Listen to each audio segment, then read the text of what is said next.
Nós prosseguindo o nosso texto ainda no Salmo número 126, nós vamos focar hoje no verso de número 6, com o tema da mensagem Servos do Senhor.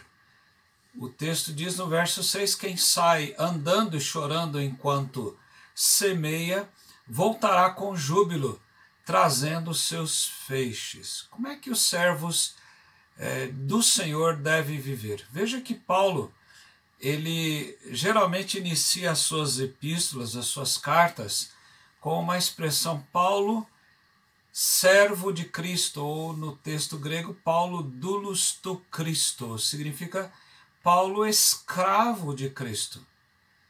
Significando, a tradução é servo, mas o sentido primeiro seria aqueles que eram escravo. O escravo, ele não pertencia a si mesmo, mas ele era do seu senhor. Era aquele que não tinha nome, porque ele representava o seu senhor naquilo que ele fazia, naquilo que ele era. E quando nós olhamos Paulo falando isso, isso nos chama bastante atenção. Os 12 discípulos de Cristo eram também chamados apóstolos, e o verbo apostelo no grego ele significa enviado, ou o verbo enviar. Então, cada crente, num sentido lato, num sentido amplo, ele também é o enviado ao mundo, uma vez que Jesus disse que nós somos o sal da terra e a luz do mundo. E nós somos enviados como embaixadores, como disse Paulo também, e como servos de Cristo, isto é, aqueles que são dependentes de Deus, que é soberano. Veja que o Salmo 126, como nós estudamos no outro vídeo, é que os salmos aqui dessa sessão, eles são conhecidos como salmos dos degraus, e esse é um salmo que mostra um cântico quando o povo de Deus ia então rumo então a Jerusalém, ia subindo, né, a Jerusalém para o templo nas festas anuais.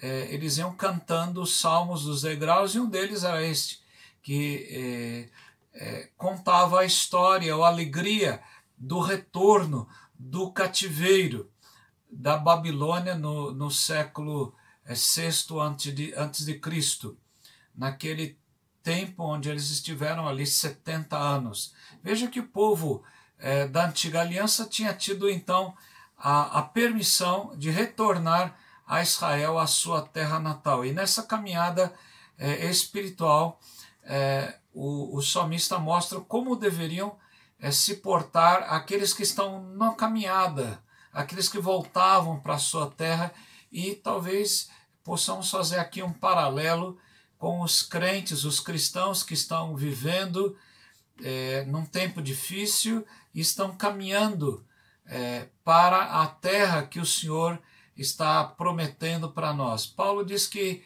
a nossa pátria está nos céus. Pedro diz que nós somos peregrinos, nós somos estranhos. Jesus diz que nós estamos do mundo, mas não somos do mundo. Então, qual é exatamente o trabalho do servo de Deus, e qual é exatamente a função do servo de Deus enquanto ele está aqui neste mundo, na sua caminhada espiritual? Quais seriam esses servos e como eles se portariam? Primeiro, a primeira questão que nós vemos é o servo e o seu trabalho. O Salmo 126, no verso 6, diz: quem sai andando, e logo depois um pouco ele diz enquanto semeia. Quem sai andando enquanto semeia. Então veja que a atividade do servo de Cristo, o servo do Senhor, tem uma atividade bastante grande. Ele irá andando. E essas palavras elas indicam então a decisão, a ação, a direção. Marcos, no capítulo 4, no verso 3, na parábola do semeador, Jesus diz: ouçam na NVI, o semeador saiu a semear. E essa semente não é somente aquela que lança o missionário, o pastor, o evangelista, como Paulo diz a Timóteo, fazem a obra de um evangelista, mas todos aqueles que são enviados ao mundo como os 12 apóstolos ou como todos os discípulos de Cristo o são. São aqueles que pregam a palavra e todos e em qualquer tempo são os discípulos de Cristo. Nós vemos lá em Atos, no capítulo 1, no verso 8, quando Jesus disse que os discípulos deveriam pregar em Jerusalém, Judeia, Samaria e até os confins da terra. Mateus 28, 19 e 20, nós temos ali a grande comissão, e nós deveríamos fazer discípulos de todas as nações. E Jesus, então, também em Marcos 16, 15, não é? São os três textos principais mostrando que o semeador ele sai e a sua atividade é muito grande. A obra do semeador é importante também, porque ele leva a semente. E essa frase sugere, então, o propósito, o planejamento, o progresso. Três palavras aí com P, não é? O propósito, o planejamento e o progresso. Os campos estão brancos. Lucas 10, 2 registra isso. E a seara é grande. E os trabalhadores são poucos. Mateus 9, 37 e 38. Mas eles oram ao Senhor da seara para que ele mande mais trabalhadores. Né? Quem sabe aquelas igrejas que já estão mais fraquinhas, em que estão em dificuldades, nós estejamos a fazer isso nessa oportunidade. A obra é importante e nós vamos perceber que os trabalhadores são poucos, mas oram ao Senhor da seara para que ele mande mais trabalhadores. A responsabilidade é grande, não é? Essas palavras aqui denotam valor, vitalidade, vitória, 3 vezes aí também. O solo é o coração humano, não é? A semente é lançada e é lançada no coração do humano. Então veja que não é somente o trabalho do servo de Deus, mas em segundo lugar os problemas. Quem sabe muitas pessoas têm o receio de lançar a semente do evangelho por causa dos problemas que advêm. Olha lá o crente, olha lá, vai lá dar o dízimo para o pastor ou para a igreja, olha lá aquela pessoa chata que é crente, não é? Olha lá aquela pessoa quadrada, aquela pessoa que tem coisas assim que ninguém aceita mais, aquela pessoa então intransigente muitas vezes. Então o servo de Deus ele tem também os seus problemas. E o texto diz que quem sai chorando enquanto semeia. E esse choro ele retrata, quem sabe, as próprias deficiências do servo de Deus. Ele observa a sua falta de habilidade, quer dizer, não consegue ser ainda um grande evangelista na hora de trazer a mensagem ao coração humano. A semente está apropriada, mas ele não sabe ainda como manusear direito ou como lançar, ou o tempo de lançar essa semente. Percebe também que a sua vida espiritual ela não tem ainda uma fé que é robusta. Então, na verdade, ele então chora por causa da sua falta de fé ainda, ou a sua crença maior no resultado que Deus possa trazer, ou na agressividade, ou no esforço, ou então na perseverança, ou então na ousadia de lançar essa semente. E por fim, o seu coração deveria ter mais sabedoria. Ele sente falta de habilidade, sente a sua vida espiritual ainda não uma fé robusta e o seu coração ainda sem muita sabedoria.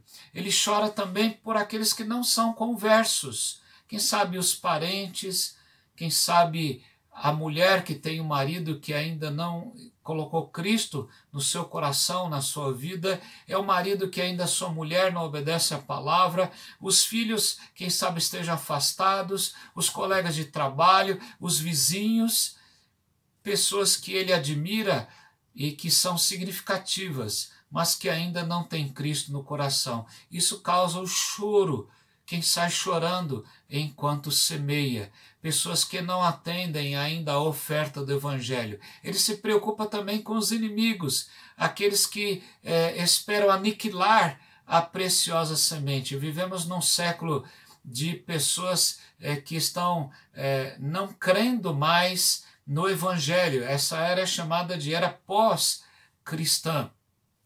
E nós notamos aí muitas pessoas que buscam no ateísmo, não é? na não crença em Deus, estejam aí a humilhar e tentar a pisar nessa preciosa semente. Então, essa pessoa vê os inimigos, ela chora porque vê os inimigos cheios de ações contra essa semente e contempla tristemente as que caem ali entre os espinhos, entre os pedregais e aquelas que caem à beira do caminho então. Entretanto, o servo de Deus, mesmo no meio das suas tristezas, ele é um servo do Senhor. E meio aos problemas, ele sai a semear, como está na parábola do semeador, no capítulo 4 de Marcos, versos 3 a 20, você pode ler esse texto. Veja que se o servo ele tem ali o seu trabalho, tem ali as suas tristezas, os seus problemas, ele também tem o seu prêmio. O texto finaliza então dizendo: quem sai andando e chorando enquanto semeia, ele voltará com júbilo, trazendo seus feixes. O servo espera ansiosamente o dia da ceifa, a certeza de que Deus é soberano e um dia ele há de voltar ou há de nos chamar para trazer o resultado de toda esta ceifa. E o servo de Deus, ele volta alegre quando ele semeia. Quantas pessoas que colocaram Jesus no seu coração. A minha biblioteca está cheia de bíblias heréticas, de pessoas que aceitaram a Cristo como Salvador. Eu tenho bíblias católicas, eu tenho bíblias de Testemunho de Jeová, pessoas que das mais diversas seitas, e pessoas também ateias, que colocaram Cristo no seu coração e na sua vida. Pessoas que eram membros de igreja também, que ainda não eram servos de Cristo. Eu me lembro de ter feito apelo algumas vezes, não faço muitas vezes, mas fiz algumas vezes. Tive em 2 igrejas que eu passei, membros do coral que aceitaram a Cristo como seu Salvador. Talvez você diga, talvez ele esteja na igreja, banco da igreja, filho de crente, não significa ser servo do Senhor.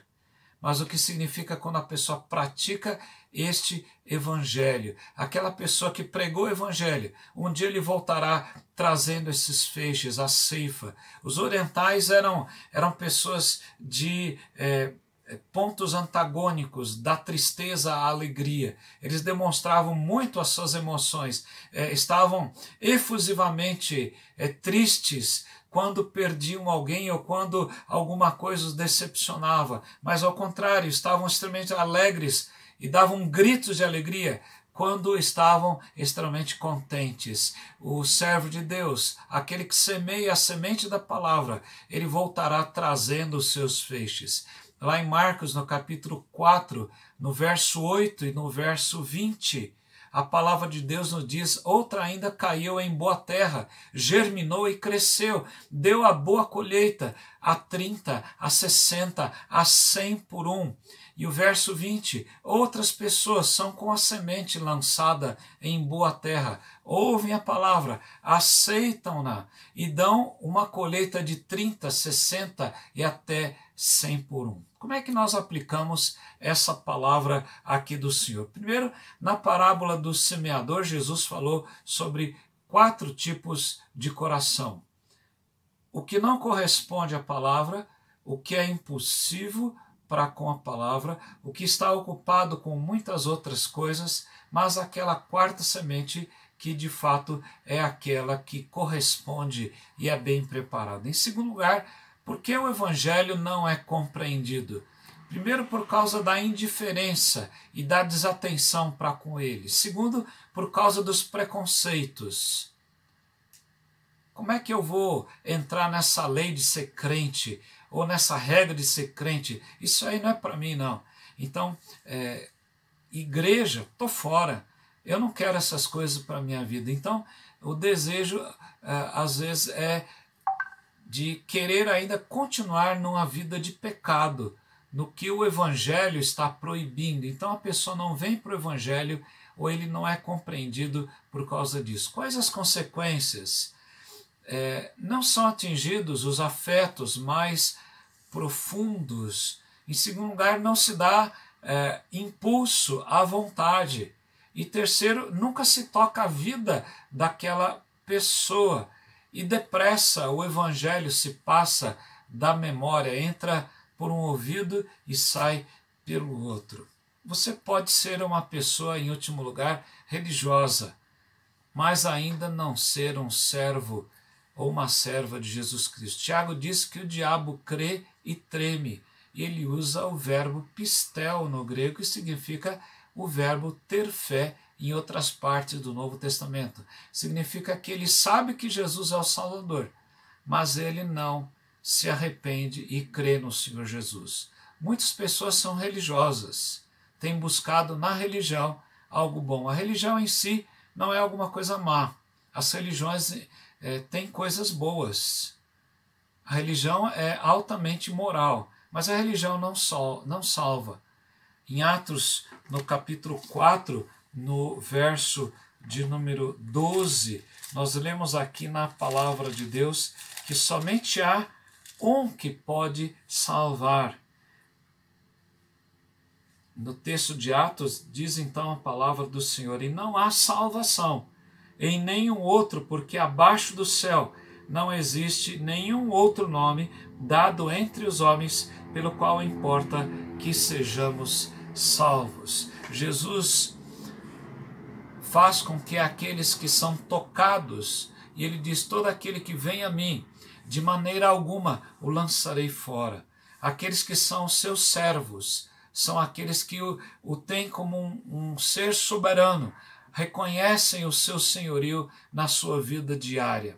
Eles não têm controle sobre a vida, sobre a doença, sobre os problemas financeiros, sobre as questões políticas de todo o nosso mundo. Eles são discípulos enviados ao mundo a pregar as boas novas de salvação. Eles salgam e iluminam a terra. Você já é um servo do Senhor.